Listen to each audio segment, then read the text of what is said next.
Hey YouTube, how's it going? NateGreat321 back again, making a quick tip video here for those of you who have an XI or who are looking to get an XI, and it's concerning its power supply.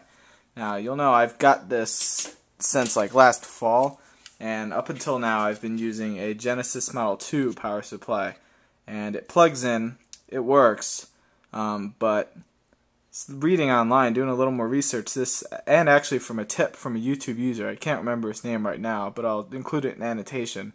He actually commented on my XI video and told me that this power supply really won't work. It works, but it's not the best for the system because it doesn't provide enough amperage for the system.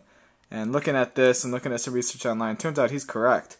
So I wanted to pass that info along to you guys, just to let you know if you're thinking about getting one of these, or if you have one of these and you are using this power supply, to stop using it, because in the long term it could hurt your system. So looking at the Genesis Model 2 power supply, on the output, the DC part of the power, it says 10 volts, 0.85 amps. Now the voltage part is okay, but the amps is where it's a problem. The original XI power supply that came with it was 9.5 volts, and it was 1500 milliamps, or 1.5 amps. So voltage, you know, if you can, there's a little sway in there, 9 to 10, something like that would be okay with it, because you're not going to 9.5, because that's a JVC standard, and they actually discontinued that not too long ago. So those are difficult to find.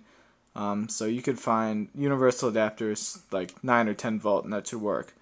Amps is really where you really got to pay attention to, because this doesn't provide enough. This only provides 0.85, and what you need is 1.5, and that's what's in the long term going to hurt your system. So what I did today is I went out to Radio Shack and bought a universal power supply. Oh, dropped the box. Anyway, bought a universal power supply, $30, but you know, I spent 10 on the system, so I can, you know, bite the bullet on a power supply. You can buy something like this. This is 9 volts, 1500 amps. And like I said, there's a little bit of leeway there. You can get 9 or 10 volts without problem, and shouldn't hurt the system. But the amps is where you really got to pay attention, where you really want to, you know, get the correct amount. So I was glad to find one for 1500 there, 1500 amps, milliamps that is. And you have to buy a tip with it. You got to get one that's 1.7 by 4 is what that one is. And that's type B at Radio Shack. They have like 15 different types, but this is type B. So you can get this. Another alternative would be to get the one that came with the Sega CDX, the other Sega, like portable, not portable, but the other like combo system they have, where it's a CD and a cartridge in one unit. That power supply will work, but also that's it's a proprietary plug, and it's a little harder to find. So this is probably your easiest to find option. Not sure about cheapest, but I bet an actual XI supply or a CDX supply is going to be about as expensive. So $30. I got the tip with it free, because that's what it says in the box. You get your choice of one tip for free. Normally the tips are like $6 loose. So $30 for a power supply and tip. I just figured I'd pass that info along to you guys, because it was given to me by a YouTube user. And if he hadn't told me that, I would have continued to use my Model 2 brick, and apparently that will hurt the system.